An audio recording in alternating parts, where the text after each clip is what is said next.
원자론들은 만물이 원자로 이루어진다고 생각했다.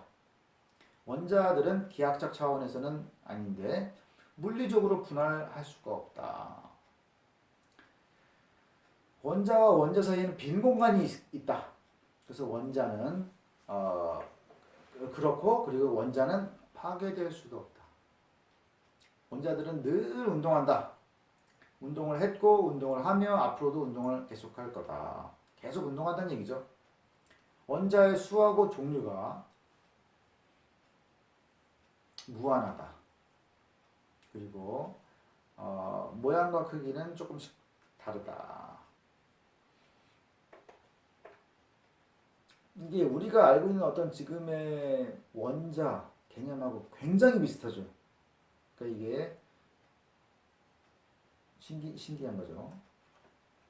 원자론자들은 소크라테스, 플라톤, 아리스토텔레스 이 사람들과 달리 목적이나 목적인 같은 개념을 사용하지 않고 세계를 설명하려고 했다.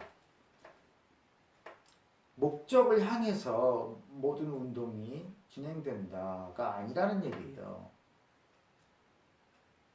그래서 발생한 어떤 일의 목적인이라는 것은 그 일이 발생시킬 미래에 일어날 사건이다. 그렇게 볼 수 있겠죠. 어떤 사건들의 목적이라는 것은 발생한 어떤 일이 발생시킬 미래의 일이다. 이렇게 볼 수가 있죠. 요거에 대비해서 목적론적 설명이 있어요. 이것은 이 사건이 어떤 목적에 이바지해 그게 아니라 이게 그게 대비한 것이 아니라 이게 똑같은 얘기죠. 목적론적 설명이라는 것은 이 사건은 어떤 목적에 이바지했는가에 대한 답이에요. 그 목적이 뭐냐? 그에 비해서 기계론적 설명이라는 것은 이전에 주어진 어떤 조건이 이 사건을 야기했는가. 그러니까 사건이 어떤 목적을 향해서 가는 게 아니라 전에 있던 사건이 있기 때문에 그것이 원인이 됐기 때문에 그 다음 사건이 일어났다는 것이 기계론적 설명이에요. 그래서 기계론적 설명이 과학적 지식의 진보를 가져왔다. 그렇지만 목적론적 설명은 그렇게 못했다. 과학의 진보를 가져오지 못했다는 거예요.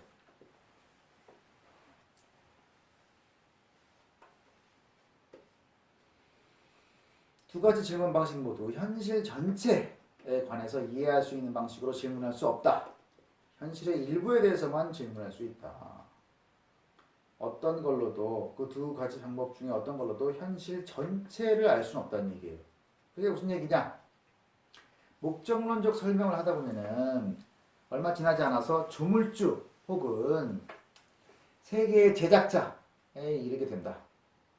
그래서 조물주의 목적이 자연의 과정 속에 실현된다라고 말하게 된다.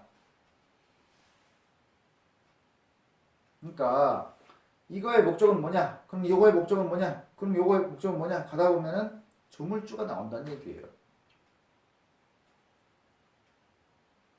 그러니까 목적을 계속 가다 보면은 조물주가 나오는데 이건 설명을 할 수가 없는 거지. 그래서 현실 전체를 알 수가 없다. 근데 조물주가 어떤 목적에 이바지하는가라는 것을 따져 묻게 되면 이전의 목적에 따라 창조에 이바지했던 초조물주가 창조했다고 가정해야 된다. 조물주는 그럼 누가 만들었어? 조물주는 그럼 왜 있는데? 그러면 초조물주가 만들었다라고밖에 설명이 안 된다는 거예요. 자, 그럼 기계론적 설명에서의 어떤 한계는 뭐냐? 일단 기계론적 설명에서는 한 사건은 다른 사건을 야기한다. 그리고 다른 사건은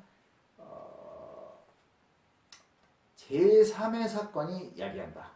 그래서 요거의 원인은 요 전 것이고 요 전 것의 원인은 요것이다. 이런 식으로 진행이 되는데 인과 인수의 전체를 야기한 원인이 뭐냐? 그러면 원인은 뭐냐? 끝까지 가다 보면은 또 조물주 개념에 빠진다. 그러면 모든 인과적인 설명이라는 것은 인과적인 설명이 뭐예요? 기계론적 설명이죠. 마음대로 정한 독단적 시초에서 시작할 수밖에 없다. 그게 뭐예요? 조물주죠, 조물주. 마음대로 정한 거죠. 조물주 개념이 뭐예요? 뭔가 우리가 모를 때, 에? 모르는 것을 뭔가 얽어버리는 개념으로 쓸 수 있는 거죠.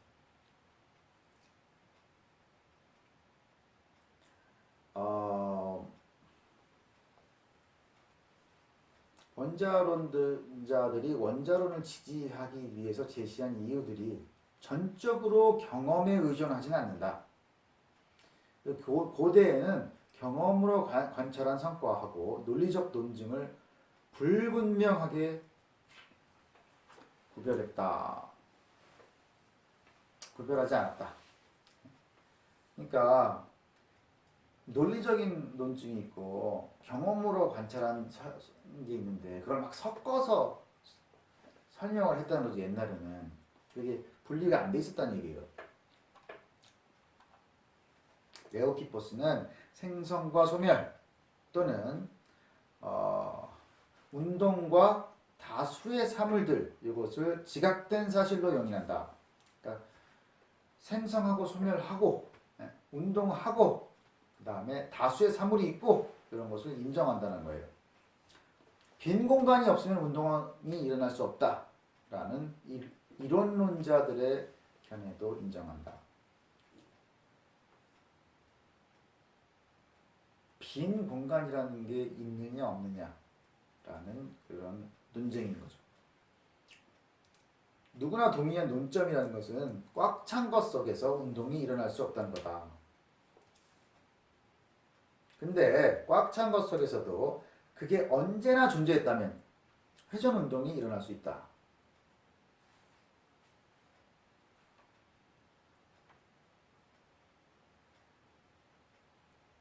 자, 그리고 꽉 찬 것 속에서 결코 운동이 시작될 수는 없다고 주장할 수 있을지는 몰라도 그 안에서 운동이 결코 일어날 수 없다고 타당하게 주장할 수는 없다. 그러니까 꽉 찬 것이 그 안에서 운동이 시작은 안 된다. 하지만 계속 하고 있었으면은 그게 가능하다라는 얘기예요. 아무튼 요런 빈 공간에 대한 어떤 논쟁들이 이런 거였는데 그리스인들은 파르메니데스의 변하지 않는 세계를 묵인하든가 빈 공간을 허용해야 된다고 했었다. 그러니까 변하지 않든지 아니면 변화를 하려면 빈 공간이 있든지 이렇게 생각했다라는 거예요. 그리스인들이. 근데 이제 위에 설명한 건 반드시 그렇지는 않다라는 얘기를 한 거고. 그래서 논리적 난점을 피하게 해줄 방법이 물질하고 공간을 구별하는 거다. 공간이 아무것도 아닌 게 아니라 그릇의 특징을 가지고 있다. 그래서 물질로 채워질 부분이 주어질 수도 있고 그렇지 않을 수도 있다. 공간이라는 것은 그릇 같은 개념이다. 이렇게 생각을 한 거예요. 아리스토텔레스는 뭐 어떻게 생각했냐면 빈 공간이 있다는 이론이 장소의 존재를 포함한다. 빈 공간이 있다. 이것은 장소라는 얘기예요. 누구나 공간을 물체가 없는 장소로 정의할 거기 때문이다. 공간은 물체가 없는 장소다. 뉴턴은 절대 공간이 존재한다고 주장했다. 그러니까 이 사람도 빈 공간이 있다고 생각한 거죠. 데카르트는 연장은 물질의 본질이다. 물질은 연장하게 돼 있다. 그래서 물질은 어디나 존재한다. 그래서 무슨 말이야? 빈 공간은 없다. 라이프니츠는 약간 다른 근거로서 꽉 찬 공간이 존재한다고 믿었다. 근데 공간이 단지 관계들의 체계일 뿐이다. 공간이라는 게 어떤 실체라기보다는 관계들의 체계일 뿐이다.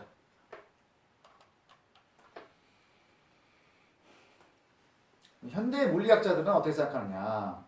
물질이 어떤 의미로 원자라고 믿기는 하지만 빈 공간이 존재한다고 믿지는 않는다. 물질이 없는 곳에도 빛의 파동 이런 것처럼 뭔가가 있다라는 거죠. 완전 빈 공간은 없다라는 얘기야.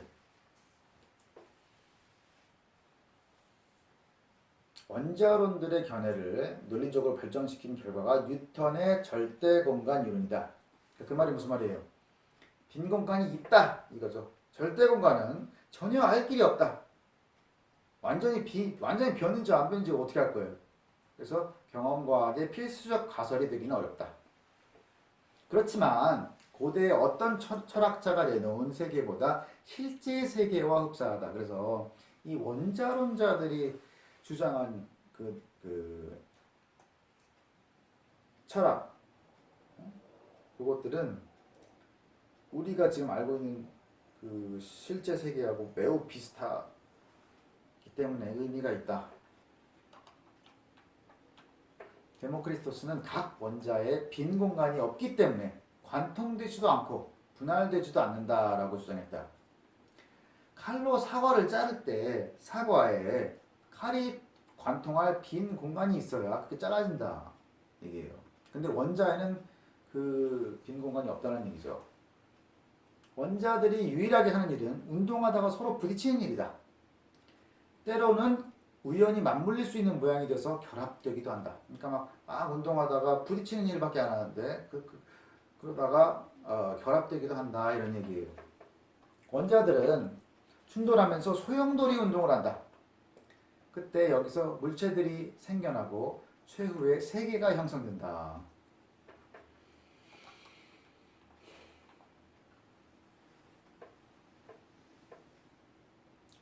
지성의 지각은 지각되는 사물에 의존할 뿐이다. 그런데 감각의 지각은 감각에도 의존하기 때문에 속기 쉽다. 이게 무슨 말이냐? 데모크리토스는 로크처럼 따뜻함, 맛, 빛깔 이런 성질은 물체가 실제로 갖지 않는다. 그래서 우리 감각기관에서 비롯될 뿐이다. 그렇지만 무게, 밀도, 굵기 이런 성질들은 물체가 실제로 갖는 성질이다라는 얘기예요. 따뜻하다. 그거 우리가 그냥 느끼는 거죠. 주관적인 거예요. 맛도 우리가 주관적으로 느끼는 거고 사람들마다 다 다르게 생각할 수가 있어요. 빛깔 이런 것도 뭐 색약도 있고 생명도 있고 그래서 물체가 실제로 갖는 성질이 아니야. 그렇지만 무게, 밀도, 굵기 이런 거는 물체가 실제로 갖는 성질이다. 그렇게 얘기했다는 거예요. 데모크리토스는 철저한 유물론자였다. 영혼도 원자로 구성된다.